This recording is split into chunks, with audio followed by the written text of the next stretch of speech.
Et voici deux sculptures qui auraient plu à Léonard de Vinci. Nous sommes dans le cabinet d'un podologue avec le confort qui s'impose. Alors je vous installe. On va monter un petit peu. Donc préparons le patient à recevoir des soins. Pour cela, il faut lui asperger les pieds. Lui se gratte la joue plutôt pensif, mais tout va bien se passer. Il s'agit d'une promenade de santé car les podologues sont des professionnels. Ils s'occupent de tes pieds comme s'il s'agissait du leur. Par exemple, ils coupent les ongles avec une petite pince Monseigneur, sinon ils s'incarnent. Bref, le pied, c'est la base. Ouais, il est un tout petit peu rouge, votre petit coin là. Le pied, c'est la base. Qu'on soit sportif ou qu'on soit une dame âgée, le pied il supporte notre poids. C'est une mécanique extraordinaire. Oui, c'est une machine complexe qui nécessite pour le profane des explications. Alors, je pense que votre ongle, en poussant, s'est planté dans le coin là. Verrues, corps, durillon, mycose, ampoule, le ou la podologue prend son pied. Rien ne peut l'arrêter quand elle exerce son métier. D'ailleurs, il manquerait plus qu'elle ne l'aime pas. Ça ne me dérange pas du tout de soigner des pieds parce que j'ai l'impression que je fais quelque chose d'extrêmement utile.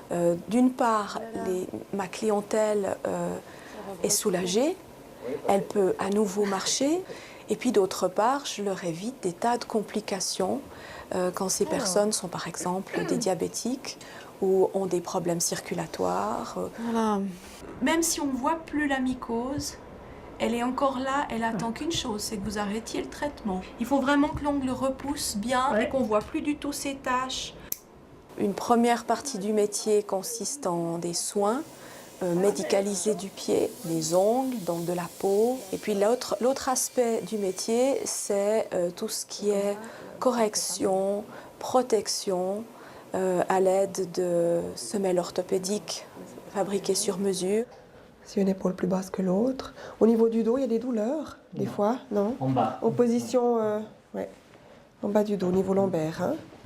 Nous sommes tous prêts pour assister à un autre aspect de cette profession, réalisée sur mesure à partir d'un bilan podologique des semelles orthopédiques. Pour cela, aujourd'hui, nous avons l'informatique qui donne une image du déroulé du pas du patient, puis la bonne vieille peinture permettant ensuite de tracer les contours du pied. Finalement, on obtient des empreintes sur mesure et enfin une jolie tongue bleue. Le talon un petit peu plus en arrière, voilà. Et le genou un tout petit peu fléchi, comme ça. Voilà. À présent, il faut poncer et limer afin de fournir un travail impeccable et livrer au patient une semelle qui lui va comme un gant et lui donner l'impression de marcher sur des moufles. La podologue conseille d'ailleurs aussi sur le choix de chaussures orthopédiques, mais c'est en observant le visage satisfait de notre podologue que l'on conclut à la réussite de son entreprise. La semelle est parfaite. De retour à la surface du pied pour explorer les cratères de la corne où la podologue recommence le même processus, celui d'asperger cette paire de pieds, les doigts en éventail, une dextérité qui requiert de l'expérience. Ça fait 6 ans que je fais ce métier et j'ai l'impression que chaque fois c'est une nouvelle aventure avec un patient. Quand je peux suivre l'évolution de mon travail et voir que ça va mieux, que j'ai des résultats, eh bien c'est une satisfaction énorme d'entendre les gens dire « Ah ben ça va mieux ». Ce pied c'est pas le plus douloureux. Et voilà, les soins sont terminés. Il faut nettoyer, ranger et désinfecter toute la panoplie des ciseaux dans un stérilisateur. Ensuite, le reste est simple. Il faut fermer la porte derrière soi, retourner dans son cabinet et penser au prochain pied.